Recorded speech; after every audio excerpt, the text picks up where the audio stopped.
ہوئی خاتون جنت کہتی ہے بیٹا کیا تو نے نبوت کا لحاظ نہ کیا، رسالت کا لحاظ نہ کیا، عبادت کا لحاظ نہ کیا، امامت کا لحاظ نہ کیا؟ کہا امی جان اپنی مرضی تھوڑی گئے تھے، امی جان اپنی مرضی سے ہم تھوڑی گئے تھے، حکم ہوا تھا تو گئے تھے۔ آقا کریم صلی اللہ علیہ وسلم نے جو ہے نماز پڑھائی، نماز پڑھانے کے بعد سلام پھیرا، دعا مانگی، دعا مانگنے کے بعد صحابہ نے عرض کی فداک ابی و امی یا حبیبی یا رسول اللہ صلی اللہ علیہ وسلم، کیا اللہ کے جانب سے اب حکم آ گیا ہے کہ سجدہ لمبا کیا جائے؟ کیا اللہ کے جانب سے یہ حکم ہوا ہے کہ آپ پہ وحی الہی نازل ہو رہا تھا؟ نبی نے ارشاد فرمایا پیارے صحابہ ایسی کوئی بات نہیں، اصل بات یہ ہے کہ ہماری پشت انور پر میرا حسین سوار تھا اور میری محبت کو یہ گوارا نہ ہوا کہ ہم اپنے سر کو اوپر اٹھا لے۔ اگر ہم اپنے سر کو اٹھاتے حسین گرتے، حسین کو تکلیف ہوتی، اور جب حسین کو تکلیف ہوتی تو رسول کو تکلیف ہوتی، اور رسول کو تکلیف ہوتی تو خدا کو۔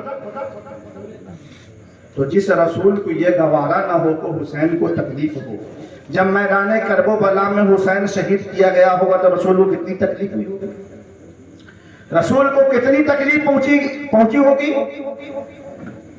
اللہ کے نبی جناب محمد رسول اللہ صلی اللہ علیہ وسلم نے ارشاد فرمایا اللہ کی بارگاہ میں، اے میرے مولا ہم تم سے محبت کرتے ہیں، اے میرے مولا ہم تم سے محبت کرتے ہیں، تو حسین سے محبت فرما، ہم تجھ سے محبت کرتے ہیں تو حسین سے محبت فرما، اور جو حسین سے محبت کرے اس سے بھی محبت فرما۔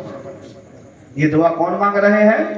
رسول پاک جناب محمد رسول اللہ صلی اللہ علیہ وسلم۔ تو یہ حضرت امام حسین کے بچپن کی بات ہے، یہ آپ کی فضیلت ہے، لیکن اس کا حق آپ نے کربلا میں کیسے ادا کیا ہے انشاءاللہ آنے والے وقت میں بتانے کی کوشش کریں گے۔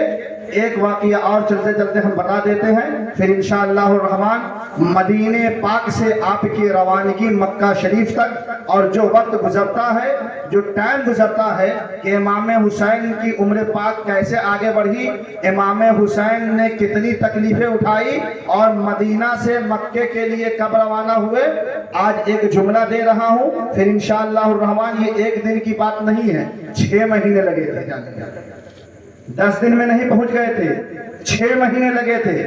5 شعبان المعظم شب برات کی 5 تاریخ ہجری 4 میں آپ کی پیدائش ہوئی، اور جب امام حسین کی عمر پاک 60 سال کی ہوئی تھی، 60 سال کی ہو گئی ہجری 60، اور جب 61 ہجری لگی تب امام حسین 4 شب برات کو مدینہ المنورہ سے مکہ المکرمہ کے لیے روانہ ہوئے، اور شب برات رمضان، شوال، ذوالقعدہ، ذوالحجہ، محرم، پورے 6 مہینے جانے میں لگے تھے۔ اب یہ 6 مہینے میں کن کن جگہوں پہ رکے انشاءاللہ اس میں تفسیر کل رکھی جائے گی، اور یہ بات بتائی جائے گی کہ کن کن مقام پہ کتنے دن ٹھہرے اور کس لیے رکے، اس میں بھی اللہ کی مصلحت، اس میں بھی اللہ کی شان ہے، اور اس مقام پہ رک کر کے جو ہے آپ نے 2 رکعت نمازیں بھی پڑھی ہے، اس میں بھی بڑی افضلیت کی بات ہے۔ بہرکیف ایک واقعہ اور آپ کو بتا دینا چاہتا ہوں کہ امام حسین رضی اللہ تعالی عنہ، عید کا مہینہ ہے، رمضان کا مہینہ ہے، ان قریب عید کا وقت قریب آنے والا ہے۔ آج ہم آپ سبھی لوگ رمضان میں نئے نئے کپڑے کا اہتمام کرتے ہیں، نئے نئے جوڑے کا اہتمام کرتے ہیں۔ یوم عاشوراء کی رات، یوم عید الاضحیٰ کی رات، یوم عید الفطر کی رات ہم لوگ اپنے آپ میں مست رہتے ہیں۔ عید کی رات، چاند رات میں کپڑے کی تیاری ہے، سبے کی تیاری ہے، دیگر تیاری، خوشیوں کا معاملہ، لیکن امام حسن امام حسین مسجد نبوی کے گلیوں میں کھیلتے نظر آ رہے ہیں۔ رمضان کی 29 تاریخ ہوئی،